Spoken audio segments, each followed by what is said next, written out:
Coba Mas terangkan apa-apa yang terjadi di sini. Jadi sejarah dari Gua Akbar ya. Dulu tempat ini memang ditelantarkan gua ini Bu. Dulu tidak dilestarikan sama warga atau penduduk sini. Dan dulu tempat ini dipakai untuk pembuangan sampah. Jadi pada waktu dulu memang tempat ini diuji coba untuk dibuka dijadikan objek pariwisata Ibu. Ya. Ternyata pengunjungnya itu banyak. Dan sedikit demi sedikit gua ini direhab. Ya. Pada tahun 96 dan 98 diresmikan oleh Bapak Basuki Sudirman, Gubernur Jawa Timur pada waktu dulu Ibu. Ya. Ya. Jadi mengenai sejarahnya di dalamnya, jadi di Gua Akbar ini dari pintu masuk ke pintu keluar Ibu kurang lebihnya 1.200 meter. Jadi 1 kilo 200 meter Mas ya. Itu besar sekali Iya, ya, Mas Ibu. ya. Jadi Iya. dari pintu masuk ke pintu keluar kurang lebihnya ada 17 titik atau 17 nama. Iya. Jadi titik yang pertama Bu, titik yang pertama atau titik yang di depan ini ada yang dinamakan Pertapaan Andong Tumampa. Yang artinya Mas, Andong Jadi Tumampa apa? pertapaan Andong Tumampa itu pertapaan yang menggantung di atas. Oh, Ya. Historinya tempat tersebut atau pertapaan tersebut dulu pernah dipakai Mbah Sunan Asy'ari, penyebar agama Islam selain Wali Sembilan. Beliau makamnya ada di Desa Bejagung. iya. Terus? Tempatnya di sebelah sini, Bu. Itu historinya menurut buku sejarahnya seperti itu. Karena saya ngomong seperti ini juga berdasarkan buku sejarah. Iya. Ya.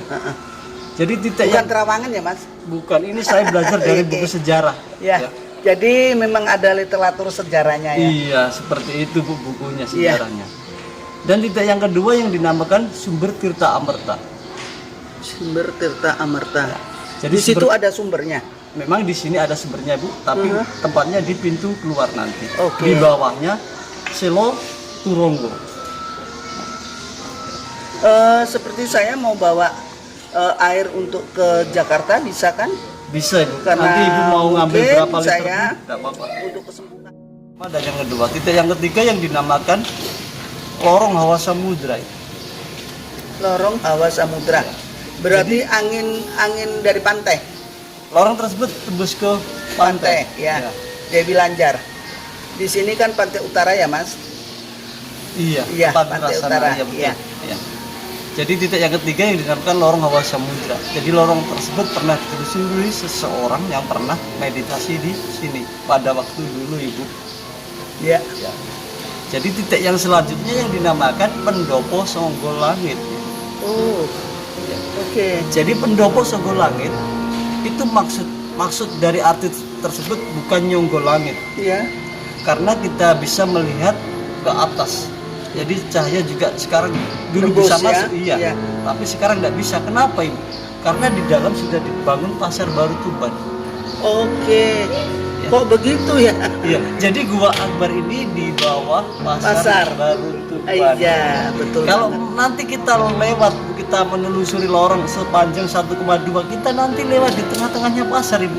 Iya, Posisi iya, kita iya, kalau iya. kita nanti ke sana itu posisi Ya, kita di bawah. saya dulu sebelum dibangun seperti ini ya Mas, yang seperti saya ceritakan, jalannya masih tanah ya, Iya betul. dan banyak parkir-parkir ya, Iya, di depan. liar ya. Tetapi saya nekat karena ada panggilan ke sini ya. Ibu, ya.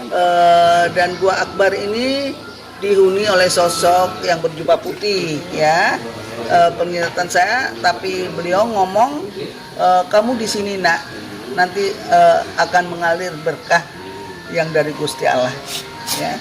Itu saya ikutin aja petua semacam itu Mas. Dan saya sebelum jadi Eyang Rate yang sesungguhnya atau paranormal yang dikenal, saya tuh banyak napak tilas di gua-gua. Jadi sangat luar biasa saya mendapatkan karomah dari beliau seperti itu. Kalau Mas sendiri memang mengetahui apa enggak ada sosok berjubah putih itu Mas? Saya sebenarnya saya tidak pernah melihat Ibu ya. Tetapi dari Jadi gini sejarah saya masuk pertama kali di Gua Akbar ini Bu, saya tidak berani. Saya tidak berani masuk terus terang. Saya masuk saat dari sini saya kembali lagi. Saya takut sekali. Dan Terus? saya pernah menangis di sini. Itu betul. Saya menangis, saya renungi. Ya. Jadi pada waktu dulu itu sampai 2 minggu Bu, saya tidak berani masuk. Saya takut sekali. Jadi saya kembalikan lagi. Ya permisi Nyun Sewu, bukannya saya gini-gini enggak. Saya hanya takut sama Gusti Allah. Ya. Ya, saya begitu saya coba lagi, saya tidak berani lagi Bu. Dan lama kelamaan saya dapat amanah dari seseorang juga dari pengunjung. Ya, habis itu memang saya sedikit demi sedikit saya coba. Sebenarnya di dalam ini ada apa? Saya bilang gitu Bu. Ya. Ya, akhirnya saya takut lagi, naik ke atas lagi. Ya. Dan tujuan saya ke Gua Akbar, tujuan saya ini kerja Ibu ya. Saya Ya. cari nafkah, saya tidak mau diganggu dan saya tidak mau mengganggu Ibu. Iya. Akhirnya saya sedikit demi sedikit saya berjalan. Saya bersih-bersih tiap hari dari pintu masuk ke pintu keluar. Akhirnya rasanya saya sudah menyatu. Nyaman ya. Iya. Kalau dulu Bu saya tidak berani masuk. Kalau sekarang saya pengen sendiri. Iya. Kalau dulu banyak orang saya tidak tenang. Sekarang saya pengen sendirian di dalam. Nah, Iya. karena juga saya dapat amanah dari dalam ya. Jadi ada bisikan seperti itu.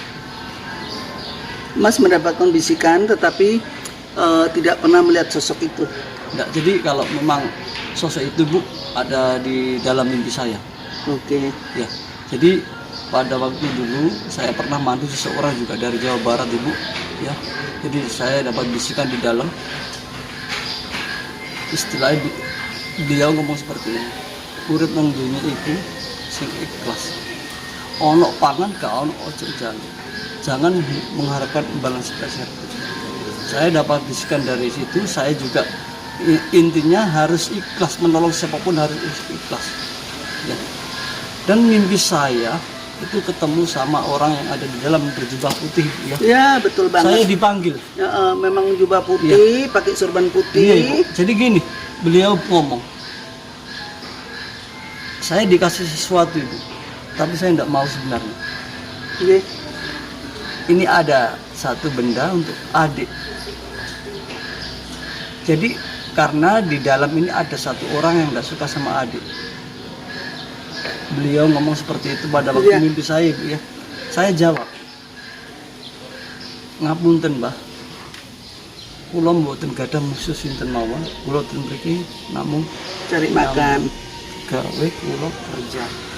Beliau ngomong, ada satu orang yang tidak suka dengan Anda. Iya. Ya.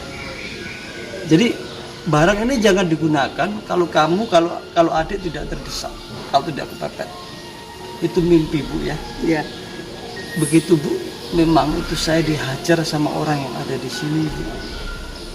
Ya, itu mimpi saya. Saya sudah tidak bisa apa-apa Bu, saya sudah terdampar Terdetak, sakit. ya. Akhirnya saya ingat pejangannya beliau tadi. Benda ini jangan gunakan kalau tidak Kepepet. begitu saya angkat orangnya sudah. Nah, memang dulu Bu saya di sini itu kalau saya di Surabaya di rumahnya kakak saya itu pikiran saya di sini. Mas dinas di Gua Akbar ini udah berapa tahun? Saya di sini Bu mulai 2010 Ibu. 2010, sudah 10 tahun ya. Iya. Jadi pertamanya Iya. memang juga saya tidak berani masuk sini Pak. Terus terang Iya, saya tidak iya, berani. iya, iya. Dan itu juga memang ada saya pada waktu kerja Bu ya. Mas selama 10 tahun ini yang paling disukai atau disenangi di gua nomor berapa? Maksudnya tempat di Kan dalam ada ini beberapa titik ya. titik ya. Itu titik yang keberapa yang Mas paling senangi? Yang saya tenang itu Ibu ya, di pasukan Polri Sinandi. Itu di dalam, nggak seperti yang kita masuk cuma satu Iya. orang aja itu.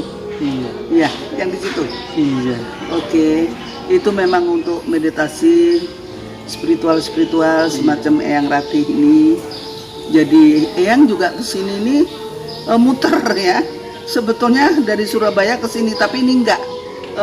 Dari Mojokerto baru ke sini lagi gitu. Jadi Kalau sudah panggilan itu memang harus kita laksanakan ya Mas. Masalahnya kalau nggak begitu kita berhutang. Betul. Ya. Jadi para netizen, kita akan lanjut di dalam goa dan aku akan dipandu terus dengan Mas Giarto ini selaku juru kunci atau pawang daripada pariwisata yang ada di Gua Akbar ini. Ngapunten, saya itu Pawang. bukan juru kunci saya. Oh ya, Ya. oke. Saya hanya di sini hanya Jadi sebatas kerja dan sebatas pemandu, ya. kerja, dia nggak mau disebut juru kunci, oke? Tetapi beliau cukup piawai ya untuk menjelaskan, menerangkan karena dia takut dikatakan nanti musyrik ya. Padahal tidak seperti itu. Alam menyatakan, alam semesta ini menyayangi kita semua karena tumbuh kita dari bumi pertiwi, apapun yang kita tanam di bumi ini akan muncul salak, rambutan muncul rambutan. Inilah kekayaan alam, yaitu alam semesta. Jadi kita tidak boleh ya, ada ibu bumi bapak angkoso. Jadi apapun yang kita gawe, apapun yang kita niatkan, selalu dua ini bergandengan. Bapak angkoso yang ada di langit yaitu Gusti Allah, ibu bumi kita lahir kembali ke dalam bumi. Demikian, dan kita jangan lewatkan, kita masih terus napak tilas Gua Akbar ini dengan rekan-rekan dari Suara Langit Padepokan Gunung Lawu. Wow, seru ya. Lihat Linesen. Jadi nanti tolong agar kita lanjut dan makin seru. Oke, bye. Selanjutnya kita akan jalan ke